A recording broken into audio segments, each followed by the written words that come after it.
اور اس کو کہہ دو بطور خلیفہ یہ چیزیں میں نے بیت المال سے لی تھی اور آج مرنے سے پہلے بیت المال کو واپس لوٹا رہا ہوں۔ تم کہتے ہو علی کی خلافت پہ قبضہ کیا، ارے اگر اس نے قبضہ کیا اپنے لیے کیا بنایا؟ اپنے لیے کون سے محلات کھڑے کیے؟ اپنے آرام اور آسائش کے کیا سامان اکٹھے کیے؟ وہ تو مرتے ہوئے اونٹنی، ایک پانی کھانے کا پیالہ اور ایک چادر، اس کو بھی عمر کے پاس بھیجتے ہوئے کہتے ہیں واپس بیت المال میں سے میں نے لیا تھا، میرے بعد جو خلیفہ بنے گا یہ چیزیں اس کو دے دینا۔ حضرت عمر رضی اللہ عنہ وارضا ان چیزوں کو لے دے کر رو پڑے اور کہنے لگے ابو بکر پہ اللہ رحم فرمائے، خلافت کا کام کتنا مشکل بنا دیا۔ جو بیت المال کا پیالہ بھی اپنے گھر چھوڑ کر نہ مرا، جو بیت المال کی اونٹنی اپنے دروازے میں بندی ہوئی چھوڑ کر نہ مرا، جو ایک چادر بیت المال کی واپس دے کر مرا، تم اس کے خلاف زبان نکالتے ہو۔ رسول کریم صلی اللہ علیہ وسلم کا فرمان سنیے اور پھر اس فرمان کی روشنی میں ابو بکر صدیق رضی اللہ عنہ وارضا کی شان کو تولیے۔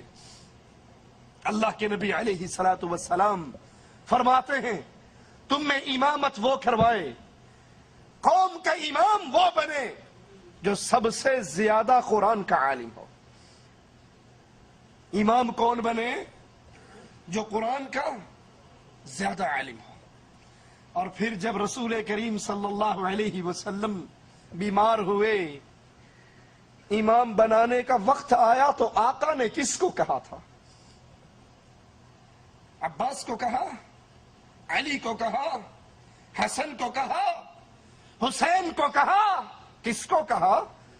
ابو بکر صدیق رضی اللہ عنہ وارضا۔ اور رسول امام وہ بنتا ہے جو قرآن کا سب سے بڑا عالم ہو۔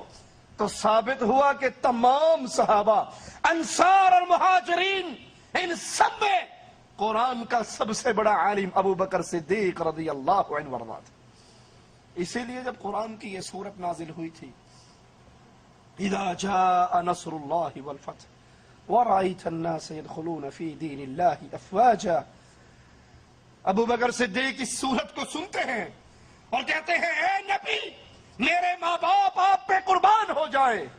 یہ کہا اور رونے لگ گئے۔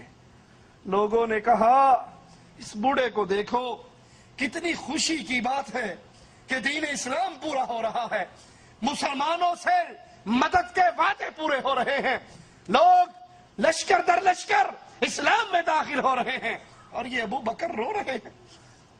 آپ نے کہا جس کو میں سمجھا ہوں تم نہیں سمجھ سکے۔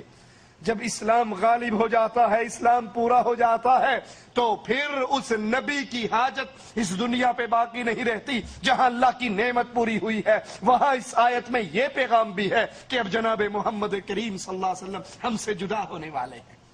جب نبی فوت ہو گئے، صحابہ نے کہا سب سے زیادہ قرآن کا علم، قرآن کا فہم ہمارے اندر صرف ابو بکر صدیق کو تھا، ان سے زیادہ قرآن سمجھنے والا کوئی نہ تھا۔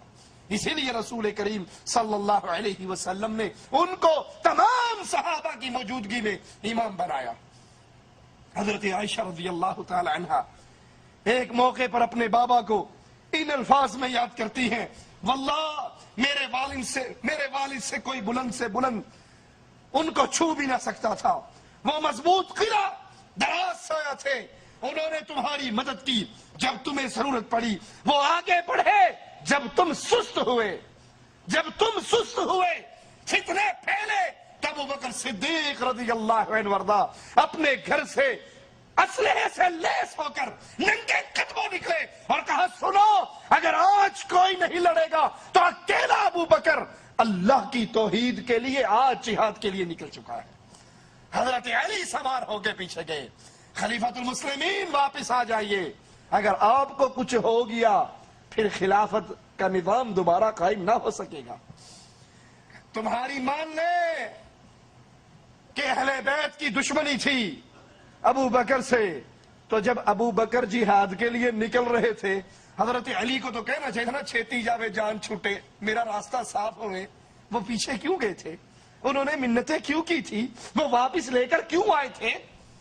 تم جھوٹ بولتے ہو، علی سچ کہتے ہیں۔ علی اور صحابہ کی محبتیں تھی، پیار تھا، اسی لیے حضرت علی ابو بکر صدیق کے پیچھے نکلے۔ حضرت عائشہ فرماتی ہے بچپن، جوانی، بڑھاپے میں میرے بابا قریش کے نامور مردوں میں سے تھے، وہ محتاجوں کی مدد کرتے، وہ اسیروں کو رہائی دلاتے، ان کا تعلق اللہ سے بہت قوی تھا، یہاں تک کہ انہوں نے اپنے گھر میں مسجد بنائی تھی۔ ابو بکر صدیق رضی اللہ عنہ وارضا اپنے گھر کی مسجد میں قرآن کی تلاوت کرتے، کفار کے نوجوان آپ کا قرآن سنتے۔ اللہ سے اتنی محبت، اپنے گھر کے اندر مسجد بنائی۔ باطل پرستوں نے توحید کو مٹایا تو ابو بکر صدیق رضی اللہ عنہ وارضا نے اس کو زندہ کیا، اس کو قائم کیا۔ عائشہ فرماتی ہے میرے بابا کا ایمان کفار پہ بہت بھاری تھا، قریش نے ان کی طرف کمانیں کھڑی کی، اپنے تیر سوتے، انہوں نے سارے حربے استعمال کر لیے، لیکن میرے بابا کو دین اسلام کی تبلیغ سے باز نہ کر سکے۔ اور اللہ میرے بابا سے اتنا راضی ہوا کہ اللہ نے اپنے رسول پہ خرچ کرنے کے لیے ابو بکر کے مال کو پسند کیا۔ نبی پہ جہاں خرچے کا معاملہ آتا ابو بکر صدیق خرچ کرنے میں سب سے آگے ہوتے۔ اور وفات رسول کے بعد جب شیطان اپنے لشکروں کے ساتھ مسلمانوں پہ حملہ آور ہوا، کوئی مرتد ہو رہا ہے، کوئی زکوٰۃ کا انکار کر رہا ہے، تو حضرت عائشہ رضی اللہ تعالی عنہا فرماتی ہے یہ میرے بابا تھے جنہوں نے تلوار کی، جہاد کی تلوار کو بلند کیا۔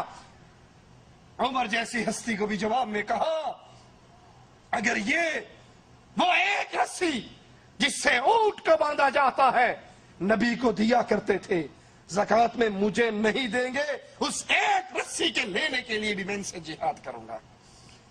ابو بکر وہ عظیم ہستی جس کی وفات سے ایک خلا بنا تو اس کو پر کرنے کے لیے اپنی جیسی ہی سیرت اور کردار والے عمر بن خطاب کو اس مقام پر فائز کیا۔ جب کسی نے کہا